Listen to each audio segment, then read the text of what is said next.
When it comes to fashion, corset is a bit of a buzzword, often bringing up images of impossible waistlines and fainting ladies. But this supportive undergarment has been around for longer than most realize. I presented a small corsetry overview to my community in hopes to dispel some of this sensationalism. So let's take a look together. So, welcome to Corsetry, Unlacing Facts from Fiction. Today, we are going to be going over the history of the corset as a garment. But before we get into that, let's talk about just how far the idea of a structured, compressive, belt-like garment goes. And to do that, we need to go all the way back to Minoan Crete. So the earliest known records of corseting, of corsets, of wide belt-like garments can be found in some surviving Minoan pottery and statues. This goes back as far as 16,000 BCE. Some sources say 20,000, but it goes back even further than that. It goes all the way back to 16,000 BCE. So here we have a statue from Knossos, Crete. The statue has been labeled as a snake goddess statue, and you can see the wide leather belt around her waist, and it's worn as an outer garment, and it leaves the bust exposed. And then there is a secondary example here in the Prince of Lilies fresco. This can be found in the Heraklion Museum. And here you can also see for him as well, he's wearing sort of a waist slimming garment about the waist. Some historians theorize that the Minoans kind of idolized a slimmer, more athletic figure, hence the belts, and they were often made of a thick leather and sometimes pieces of wood in order to give structure. But what exactly is a corset? Or is it bodice? Is it stays? These are words that you'll hear when discussing these garments used nearly interchangeably. And depending on what time period you are in, they can often either mean the same thing or three entirely different things. So let me break it down for you. Corset is an English word, and it is derived from Old French meaning corps or body, which is derived from the Latin corpus, and variations of this word we have used to refer to upper body coverings throughout history. Bodice is derived from Old English, bodig, right? Okay, stay with me. And it also seems to share a definition with corpus. It refers to two halves of an upper body covering. So when you lace them together or close them together, you are referred to as wearing your bodies or pair of bodies. Bodice now generally refers to the upper torso portion of a garment, as opposed to strictly something corseted or boned or structured. Bodice is now a more general term, so we won't really be talking about that an excessive amount. Stays. Now, in present day, stays are rarely a term that you're going to hear outside of historical circles, reenactors, museums, things like that. Stays were a support garment, right? A foundational garment, okay? Used to support the bust from the waist, and these give the body a more conical shape. So let's get into talking about stays, which are our support garments, our primary support garments for those with AFAB bodies between the 16th and 18th century, so between the 15 and 1800s. Stays and corsets are actually very, very different. During this period, this is sort of where we see the idea of a corset kind of coming about. It, like our prior definition states, it's a support garment, and sometimes they were worn as outer layers. Most of the time, though, they were worn as underneath supportive garments, okay? So to support the lady's gown. Sometimes men would wear them, but during this period, it wasn't as common. Unlike a corset, which is traditionally laced from the back and only the back, stays could be laced from the front, the sides, or the back. Are you following with me, chat? They're fully boned garments, fully boned meaning that there are pieces of boning placed as close together as possible within the channels that you can see here stitched onto the surface of the garment. But what did they use for boning? What does boning mean? What is that? So early boning was made with something called baleen, which is whalebone, and I have a video for you in just a moment. One of the more common misconceptions is that Corsets and stays, specifically stays, were for wealthy women.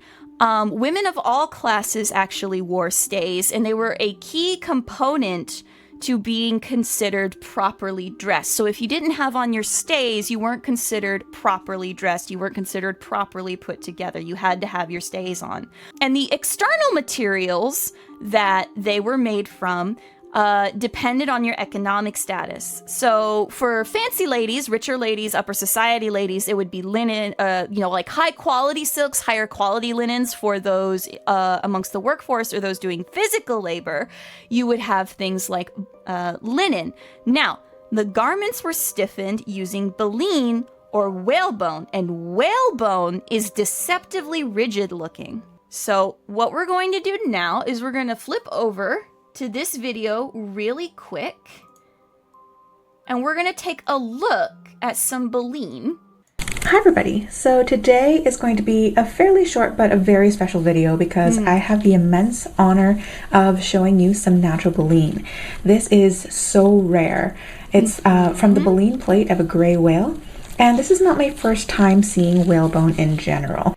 So baleen in a whale comes in plates. They grow them in plates, and it's not necessarily bone.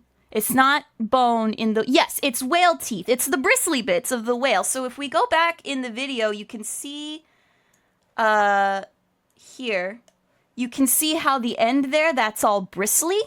That's what catches all of the little krill and tiny little sea creatures. So this baleen would be processed to be used as structural support in a lady's stays, right? Everyday women, so stays could come with, you see here, they could have straps or they could be without straps. Most everyday women tended to opt for stays that were strapless, as they needed a little bit more movement, a little bit more motion with the arms. Wealthier women, or those women who were not performing physical labor, opted for the strapped option and enjoyed the extra support that those straps would give. Now something that, another very, very, very common misconception is that these garments were worn directly against the skin. That is not true. I don't care how many saucy romance novels you read. Stays and foundational garments were never worn directly touching the skin. There was always a protective layer between the body and the support garment. This was usually referred to as a shift. It was a long, sort of nightgown-like garment, and usually made from a very fine linen, to absorb all the sweat and oil, and protected the body from, protected the garments from the natural processes of the bodies. And kept the garment clean, because laundry back then was a lot more complicated than it is now. So, secondly, stays were never laced in that crisscross pattern that you're so familiar with seeing with corsets. They were done in this spiral arrangement. If it's not a spiral, it's not a stay. And cross-lacing was not a common practice until the 19th century. Secondly, something that is also very important, another very common myth. We've busted 3 of them now? Common myth is that rich ladies only wore back-lacing stays, and that the quote-unquote poor ladies wore front-lacing stays. However, this is very, very unsubstantiated, because across all the different materials, the silks, the linens, the wealthy material, the quote-unquote common material, it was all mixed in with the spiral lacing style. And oftentimes what they would do, because it's actually quite easy to dress yourself in one of these, what you would do is you would start the lacing, you would hold the stays in front of you, lace very loosely, spin it around, and then tighten it up the back. Easy peasy, lemon Febreze, and you don't necessarily need the assistance. Another common misconception in this particular era is that these were the garments being used to do what is tight lacing. And where did that come from? It came mostly from satire. A lot of the misconceptions about stays came from images of satire, because if there was one thing that was being critiqued a lot, it was women's decisions, especially about their clothes, and especially about clothes that modified the body or modified shape. The thing about that is that it is physically impossible, for one, before I show you some of the satirical images, it is not possible to get what is referred to as tight lacing on a stay.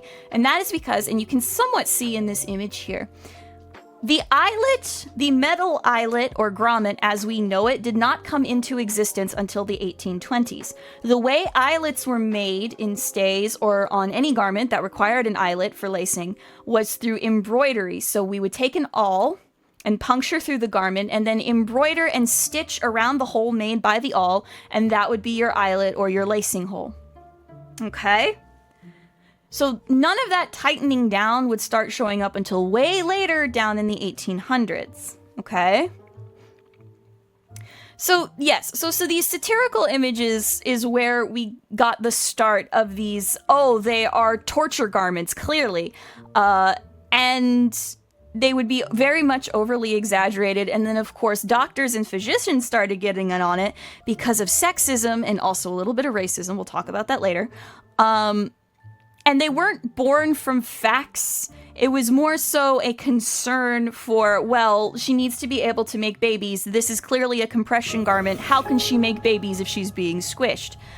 The reality of the situation is that, you know, there wasn't this fainting that you see in movies with women's stays. There wasn't this suffocating. They could move freely about the world. And you were more likely as a person, not even just a lady, just as a person in general, to faint from the unsanitary conditions of the streets of the time as opposed to your supportive undergarments. So let's take a look at some satirical images. So on the left image, we have a satire of fashion print from the British Museum in London. This is from the 1770s. And you see here, there's three people lacing our fair lady here into her stays. And down here at the bottom, you'll see it says tight lacing for fashion or fashion before ease. Tight lacing or fashion before ease. They didn't do this. This was not a thing. It just was not a thing. Stays didn't function that way.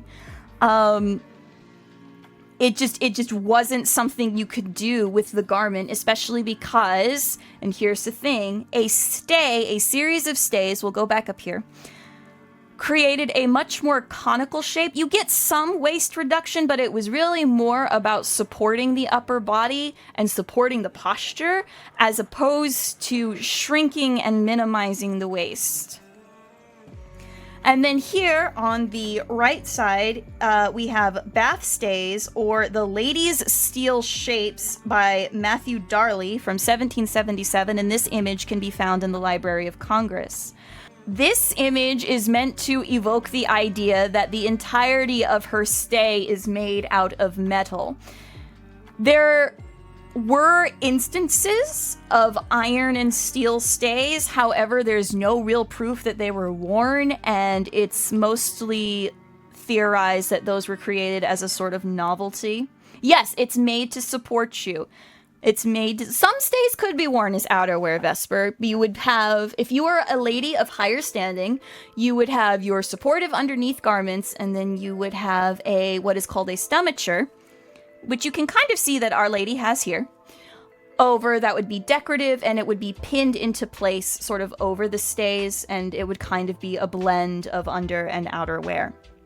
But see, you can see the misconceptions here around women's dress, where it came from, how it started to evolve, this idea of, oh, she's squeezing herself to death inside of her stays. No, it was for posture, it was to support the bust, because brassieres had not been invented yet, and to just maintain the idea, society, the idea of a time of being properly dressed, right? That's not to say there wasn't weird things surrounding them, absolutely not. However, the intention of the garment was for support. And now we've hit a brief intermission phase. There was a very brief period in the late 18th and to early 19th century, so around the French Revolution, where everybody just decided, fuck it, no more stays, to a degree. And so in this very brief period, proper stays, quote unquote proper stays, fell right out of fashion due to the French Revolution, where aristocratic styles and unnatural shaping, there was a heavy emphasis on letting a woman maintain her natural shaping. And any kind of modification to that was extremely frowned upon.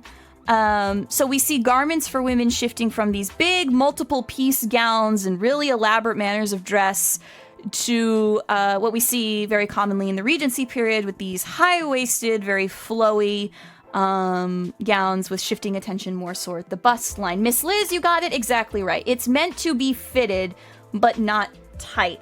They are snug, body-forming garments. And when we were talking about whalebone earlier, the thing about whalebone is that when it's heated and it's up against the body and it gets warm, it actually molds to the body correctly. So stay makers at the time would essentially, this art form is now sadly lost, but they would use a series of formulas and measurements in order to make sure that the garment was essentially molded to your specific shape so that it fits you correctly and perfectly. And fun fact, stay making and tailoring was a male-dominated profession, and stay making was predominantly male because of the strength it takes to process whalebone.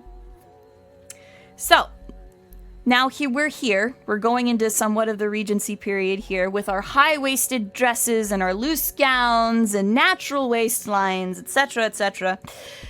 So what we start seeing then, because you gotta support the body one way or another. The body requires support to be comfortable. So we start seeing the appearance of short or half-bone stays.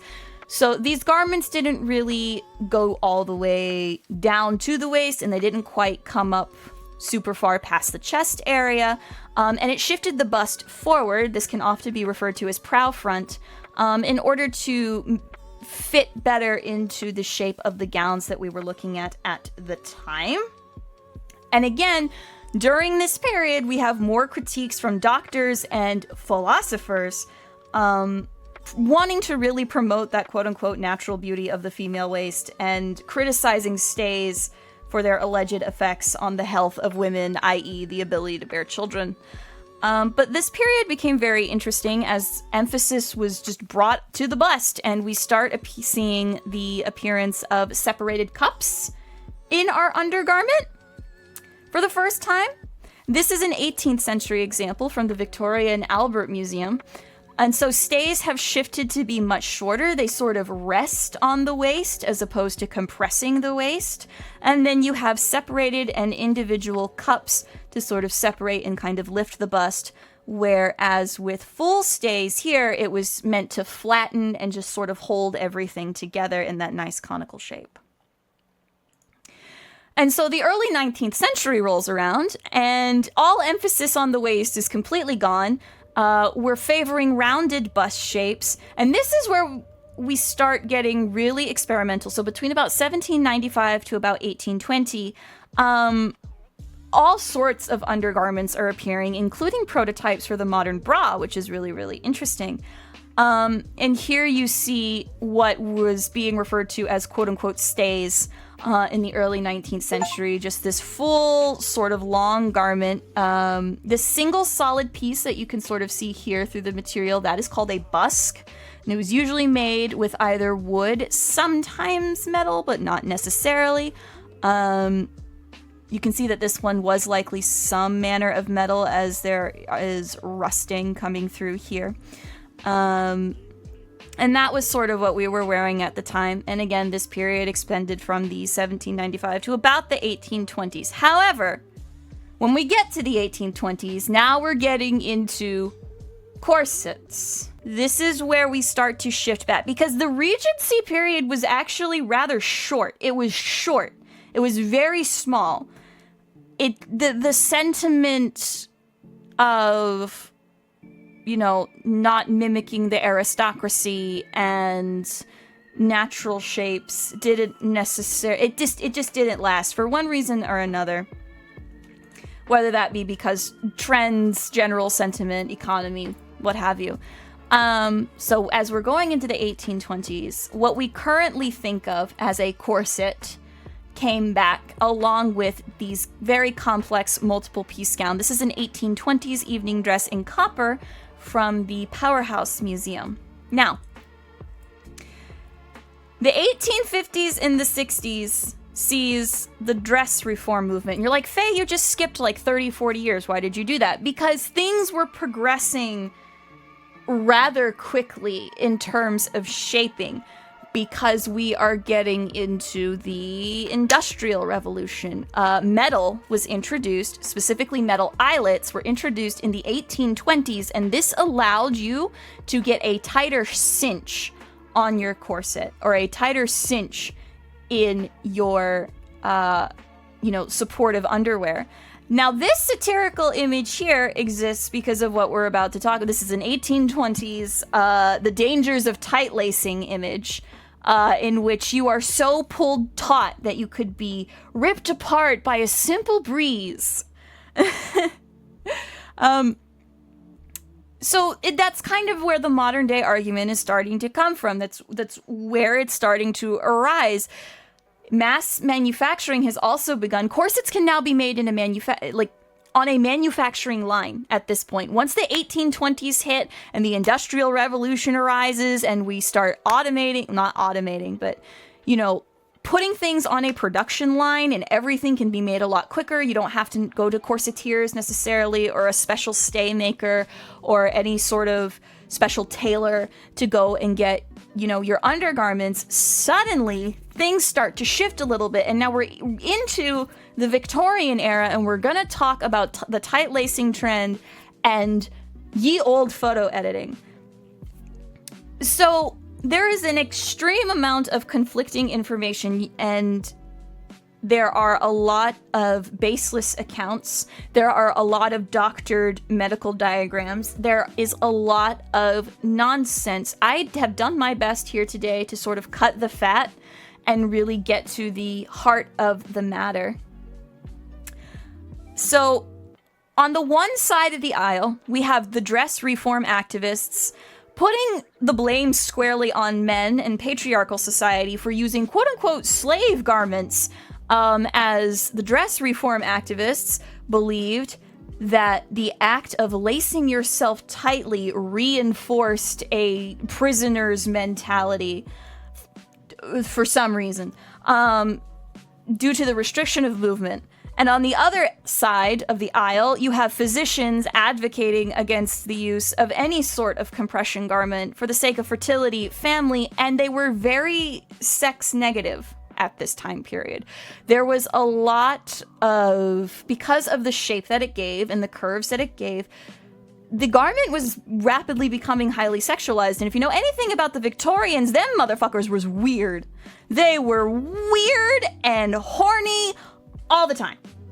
Don't let anyone tell you, don't let British media fool you into believing that these were some staunch, pious, cover your ankle. No, these were some twisted people. We're gonna continue. So what are the quote-unquote facts? Tight lacing started as a fashion trend. And you saw it in models in London, where most of the examples that I found were London models, not Paris models, which is really interesting. And as previously mentioned, with the introduction of metal, proper, consistent quality metal elements into corsets. There are some documented cases of quote-unquote tight lacing or waist training in girls' schools, but a lot of these accounts appear to either be exaggerated, altered, or people taking the measurements of young teens and young adults and presenting them as adult measurements, thereby falsifying information. There are more accounts and more solid accounts of customers willingly frequenting these corsetiers and these tailors and these factories and these shops for their own personal training regimens. And even they thought, this is a little odd, madam, are you all right? And it was just women wanting to be trendy. That's what it boils down to. It was a weird little fad that left as quickly as it arrived. The reality of the situation, to really get into it, and to touch upon the physical issues, is that women often felt that they needed to compress their bodies, specifically in regards to pregnancy, because during this time period, if you were pregnant and visibly pregnant, you were considered you weren't considered feminine, which is really ironic given that the sheer amount of doctors and activism fighting for the health and fertility of women at the time. In the Victorian period, if you were visibly pregnant, you were not considered very feminine, and if you were visibly pregnant and working, you would lose your job. They would fire you. So what was happening is that other societal issues were being strictly placed upon a garment, and then the women that wore those garments were being blamed for those problems. Yeah. Because if you're pregnant, you're a liability. You can't work in a factory, you can't work at a millinery, you have a baby. You're in a very delicate condition.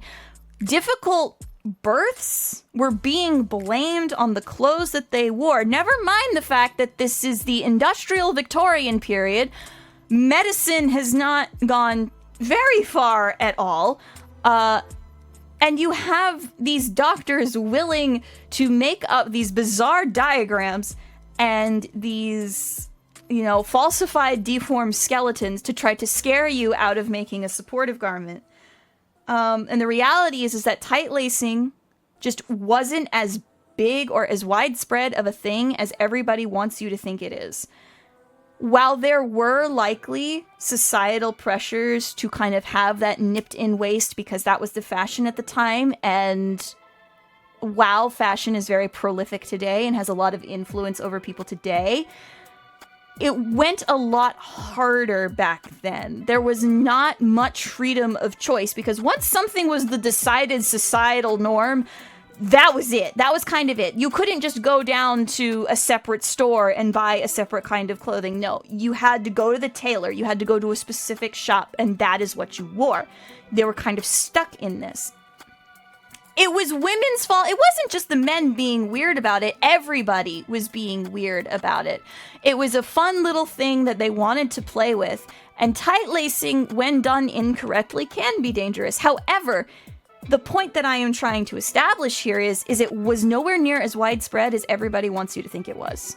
These Hollywood stories of these actresses going, oh my God, they were being tortured. They weren't being tortured. The reality of the situation is that the Victorian woman simply wanted to be comfortable because life in the home was rapidly modernizing with all of this new technology and the advent of steam and machines and everything like that going on. She wanted to be able to be supported, look good, and be comfortable, which is a base need. Is a very, very, very basic need. And so it fell out of fashion. Now tight lacing is either a fetish thing or just a novelty of the time. If you're over 18, you look in BDSM circles, you can often find it there. Yes, nobody was actually looking for a 9-inch waist or a 13-inch waist. Nobody genuinely wanted you to have 1 inch reduced per month, as in one of the exaggerated accounts from a boarding school.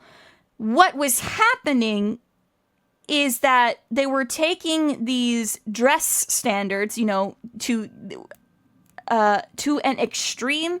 And it was essentially a game of telephone where everything just kept getting further and further and further exaggerated. And of course, everybody wants to be the prettiest girl at the party, so you're gonna lie about your waist measurements. That's just the way it is.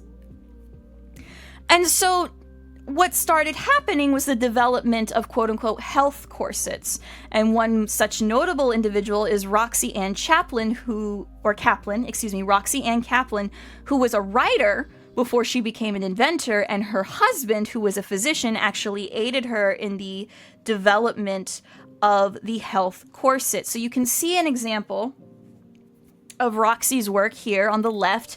This is what is considered one of the earlier health corsets. You can see that the lines are a bit more spread out so that the tension is more spread over the body. You can see that there are gussets here and here. So a gusset is an extra piece of material that allows for more spread such over a rounded area, such as a hip or up here at the bust. This is a pregnancy corset. Pregnancy corsets were a thing, and they were not there to try to crush the baby. That's not what that was for. They were a maternity version of a support garment. You can see here the gussets here over the hip, the way the belly is supported by the channels here. And again, the gusset spread here. This is a woman being supported. This is not a woman being crushed to death. This is not a woman trying to use a corset for contraception. And so then we get into the photo editing. Many people do not realize that it was a very popular thing to do, was to edit one's laced photos. You can see here, even though this image is low quality, you can see in these really dark areas where she was painted in to have this extremely exaggerated waistline. And people bought it. People to this day still buy it. I guarantee I could go show this to somebody and somebody might think it's real. Excuse me. But the fact of the matter is that a compression garment can only squeeze a body down so far physically. There's only so much your organs can move, and your organs do move. These are not as dangerous as people want you to believe they are, as, you know, the sensationalism says. This is not something that is physically possible. It's just not. If you wanted to get somewhere close to this, you would have to be lacing down every day, every night, constantly, and you would essentially have to live in your corset. You would not be able to take that off. Yes, 19th century photoshopping. That's what this was. And people fell for it. People thought it was real. They ate it up. They ate it up because who would just do that? Go into the Victorian era and tell lies. You think they would do that? You think people would put on their waist clothes and tell lies? The answer is yes. Yes, they would. And so as we're moving through the late and mid 20th century, welcome in, Erskine. Yes, exactly. Same shit, different night for humanity. Yes, exactly. And so as health concerns started to rise because of this weird little trend, the development of these health and hygienic corsets perpetuated further. And that's when we hit the Edwardian era, and the credit for the invention of the Edwardian era silhouette goes to Dr. Inez Gashish-Sarot. I probably horribly mispronounced her name. But Dr. Inez created what was originally referred to as the straight front corset. You can see the difference here. This is an image for Coronet Corset Co. It was done by a work-for-hire artist, and this was in an edition of the Ladies' Home Journal.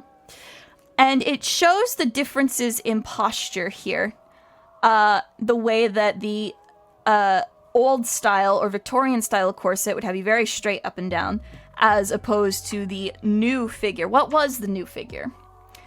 So the new figure was originally called straight front. In the modern era, it is referred to as the S-bend, as you have to assume a sort of sway back position in order to not crumple the boning inside of the corset. And then in order to achieve this shape here, the very exaggerated, you know, very voluptuous rump sort of silhouette, hip, rear, and bust pads were used.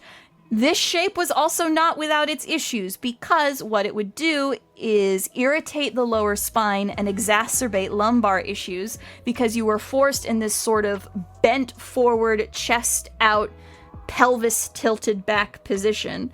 And to hold your spine in that position for prolonged periods of time is not good for you. It just isn't. And so as we're getting into the 1910s, right, we're actually moving along quite quickly. So the fashionable silhouette went from here to here, very slim hip, very quickly, very fast. The hips and the waist also began to narrow, which meant that the lower edge of the corset needed to be brought down further, going over the thighs. And as brassieres became popular in the 1910s, proper bras, you start seeing corsets, quote-unquote corsets, losing their included bust support, and instead opting for this thigh coverage and a slight reposition of the hips, as sort of bringing in the hip, as it were. They sort of fell out of favor with the advent of World War I, and they had a corset specifically. So this is the invention of the girdle, right? And these were made from more plastic and elastic materials due to mostly complaints of discomfort, because bringing a fully boned proper corset down over the thighs isn't going to feel very nice at all. So here's where we see us moving into the girdle. And then once World War II came around, obviously we needed our metal for tanks and guns and other assorted weapons, so corsetry and girdles kind of had to go out the window. And then we enter the, girdle. It's a very silly word. It's a fun word. But it's really interesting to see how we go from here to here, the way silhouettes just sort of slowly evolve and change. You know, you get into the 1920s and you have that flapper silhouette that's very narrow, very up and down. You know, you have, the hemlines are shorter. You know, the curves are a little bit less, the hair is shorter, and so you have to bring your support garment down over the lower half of the body as opposed to bringing in the waist and going up over the chest region, right? And so that's why that changed. And then we get into post-World War II. So post-World War II, there was a company called Warner's, and this was a company made by Dr. Lucien Warner and his brother, who purchased a bra patent and then began manufacturing bras, corsets, girdles, etc., etc., etc. Fun fact about Warner's company is that Warner introduced lettered cup sizing in the 1930s, which was really, really interesting. Now, we get into the 50s here, where things slowly start rolling back, starting with the release of the Merry Widow line, which was a very, very successful line for the Warner Brothers corset manufacturers. These were made of lightweight synthetic materials. We have, the elastic and the plastic and everything like that. And these corsets and quote-unquote cinch bras, they were considered good for travel. And their popularity was perpetuated by this company, as well as Dior, who brought back sort of that nipped-in look, and then we're all very familiar with the silhouettes of the 1950s with the tiny waists and the big skirts. And now we move into sort of the modern era. So from the 1960s to about now, or to about the 21st century, as the 50s progressed into the 60s and 70s, and then we start getting into the sexual revolution, corsets and girdles just sort of died. They just plopped right out of popular wear, or that is to say, like, everyday fashion. Excuse me.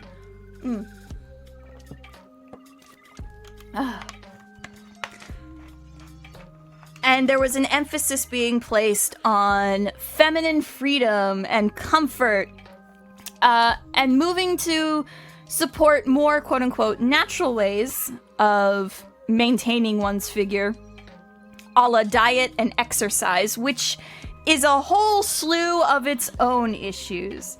On the right here, we actually see some youths at Woodstock in 1969. You can see just how different we went from, here to here, just how different and how quickly that moved. And it was all about being free and loose and hippie, man, and, little... crop tops, we start seeing crop tops. You have the bell-bottom jeans, everybody's playing with different modes of dress during this time period. Even the women are wearing pants now, so scandalous. But as you get into the 70s and the 80s, you could still see, and then especially in the 90s, yes, it's very scandalous when a woman wears a pant. I can't believe that woman pant wear, how dare you? Yes.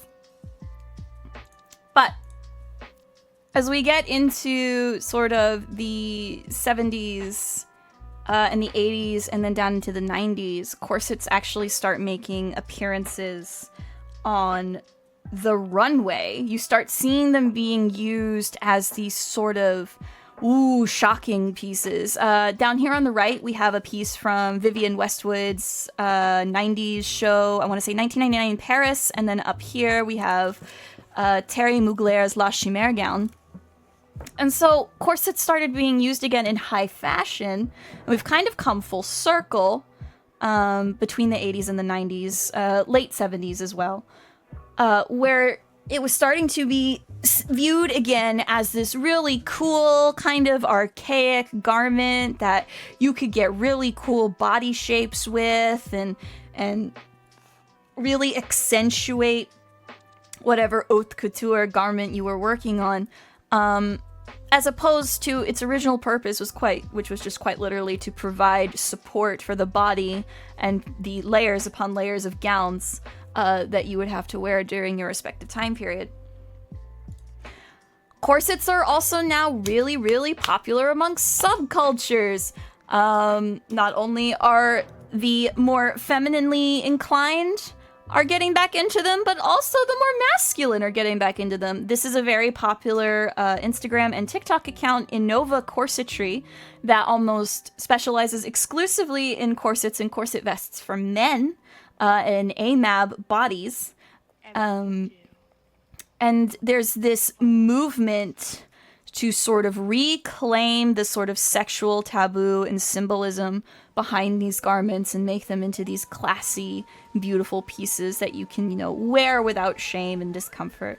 Medical corsets are also still very much in use. Health corsets are still very much a thing as treatments for scoliosis, and further uses are being explored for nerve pain, anxiety.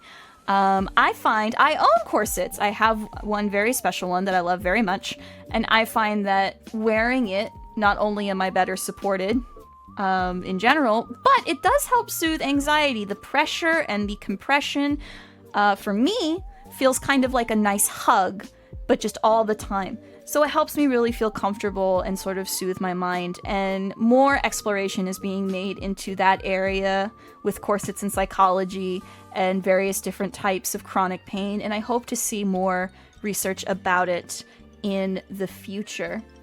Yes, exactly. It's like a hug, a very long hug. And that's the thing, too, that we'll get into. We'll go ahead and hop into our conclusion. The corset is a very sensationalized piece of clothing. It is this thing that you're told that has all this mystique around it, and it was used to oppress women and keep them down. It is a foundational garment. It is a support garment. It is a support garment that people fought over because men and society didn't like women modifying their body without some sort of external permission. That's what it ultimately boils down to. And so it got sensationalized the hell out of. And for other people, it's just a fashion piece. It's something fun to wear. It's edgy, it's different, it's out there. I think they're beautiful pieces. I have seen some immaculate work done in corsetry. Understand that a well-fitted corset is never going to cause you physical pain. If there's one thing I want you to take away from this, and I'm going to sear it into your gray matter, a well-fitted corset never causes you pain or discomfort. If you put it on and you get laced into it, doesn't matter who you are, whether you have an AMAB body, an AFAB body, whatever kind of body you have, if you start feeling some kind of pinchy, tingly nerve pain, take it off immediately. It does not fit your body shape correctly. What happens a lot of the time when a person puts on a properly fitting corset for the first time is that pressure, that compression that you feel can be a bit confusing to the body if you're not used to it. So I highly recommend that if you're going to get into corsetry, have a friend with you, do your research, look up this lovely lady over on the YouTube, Lucy Corsetry. Do your due diligence, do your research. It is very, very important because as lovely as these garments are and as mistreated as I feel as they have been throughout history, it's still a compression garment and you still need to be aware of that. You need to be aware of that. It's not going to feel like a tight piece of clothing. It is a boned and structured garment. But it is never, ever, if everything is done correctly for you, it is never, ever, ever, ever, ever going to cause you actual pain. It should never cause you pain. And finally, those ladies edited their goddamn photos. Those photos were edited. It wasn't real. They sat there and meticulously painted in their waists. That is what they did. Yes, always be mindful with shapewear. Always be mindful with anything that is going to support the upper part of your body, that compresses, that works with your spine, that works with your chest. Be mindful, be aware. And I hope that we all learned today. Thank you very, very muchly for listening. Do we have any final questions, thoughts, queries, or concern? Yes, be safe in your fashion exploration. Don't be afraid to try new things. Don't be afraid to get a little alternative with it. I highly recommend it. It's a lovely style. I think everybody should try it at least once.